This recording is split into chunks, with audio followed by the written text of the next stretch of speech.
1314 kilometre পথ পাড়ি দিয়ে মদিনায় গিয়েছিলেন আল্লাহর রাসূলের একটি মাত্র হাদিসের জ্ঞান অর্জন করার জন্য। সুবহানাল্লাহ। আর আমাদের বাড়ির কাছে মাহফিল, এখানে উত্তপ্ত সূর্যের আলো উপেক্ষা করতে হয় না, রাস্তা পরিষ্কার পরিচ্ছন্ন রাস্তা, বাড়ির কাছ থেকে হাফ কিলোমিটার বা 100 গজ 200 মিটারের মধ্য থেকে অনেক লোক কিন্তু আজকের এই মাহফিলে আসতে পারে নাই। কথা বলে ঠিক কিনা? কথা বলে ঠিক কিনা? এগুলো কপাল পোড়া ছাড়া আর পৃথিবীতে কেউ হতে পারে না।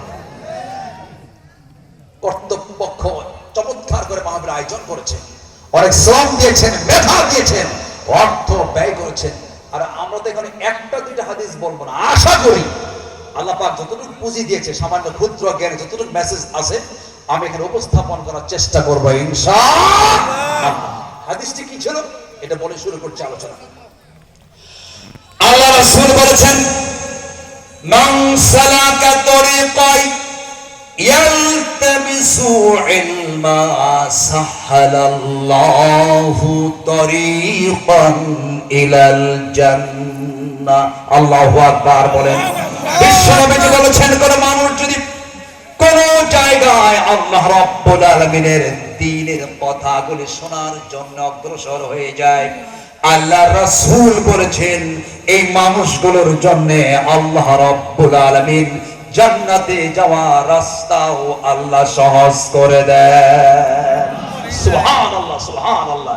যে রাস্তায় কোনো ট্রাফিক জ্যাম থাকবে না, স্পিড ব্রেকার থাকবে না, রাস্তায় কোনো খাবারোবা থাকবে না, কথা বলে ঠিক কিনা, সেই রাস্তা আল্লাহ পাক সহজ করে দেন। চিৎকার দিয়ে বলেন সুবহানাল্লাহ, সুবহানাল্লাহ। আর আমরা দুনিয়ায় চলতে গেলে রাস্তা কি সব কি ক্লিন থাকে না খাবারোবাও থাকে?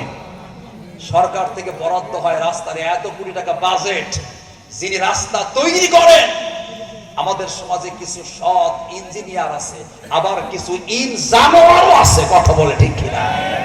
রাস্তা তৈরির 2 বছর 1 বছরের মাথায় রাস্তার মধ্যে টিউমার বের হয়। কি বের হয়? টিউমার বের। এরকম আছে কিনা বলেন? আছে কিনা বলেন? যা বলতেছিলাম, আল্লাহ সুবহানাহু ওয়া তাআলার সেই জান্নাতে যারা হবে, আল্লাহর কোরআন শোনার জন্য যারা অগ্রসর হয়ে যায়, আল্লাহর রাসূল বলেছেন সাহালাল্লাহু তরিকান ইলাল জান্নাহ, এই মানুষগুলোর জন্য আল্লাহ পাক জান্নাতে যাওয়ার রাস্তাও আল্লাহ সহজ করে দিবেন। চিৎকার দিয়ে বলেন সুবহানাল্লাহ। আরেকটি হাদিস শরীফে এসেছে, আল্লাহ রাসূল বলেছেন মান হুমানি লা ইয়াসবানি মান হুমুম ফিল ইলমি লা ইয়াসবাউ মিনহুম। আল্লাহু আকবার বলেন। এই পৃথিবীতে 2 শ্রেণী মানুষ রয়েছে। কয় শ্রেণী? 2 শ্রেণী। এই মানুষগুলো কখনো পরিতৃপ্তি লাভ করতে পারে না। কি হয় না? পরিতৃপ্তি লাভ হয় না। 1 নাম্বার থার্স্টিং ফর নলেজ, জ্ঞান পিপাসু।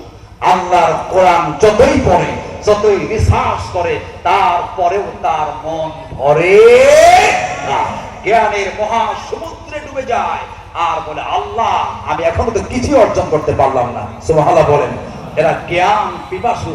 আর এক প্রকার মানুষ সমাজে বসবাস করে, এরা হচ্ছে অর্থের পিপাসু। এদের পেট কখনো ভরে না। কোটি কোটি টাকার মালিক বলে সে আরো 5 কোটি টাকার মালিক হয়েছে, দাম 1 পাহাড় পরিমাণ সম্পদ আছে, সে চিন্তা করে আমার আরো 2টি পাহাড় সমান সম্পদ যদি হতো। আল্লাহ রাসূল বলেছেন আদম সন্তানের পেট কখনো ভরবে না যতক্ষণ না মাটি না দেওয়া হবে। কথা বলে ঠিক কিনা?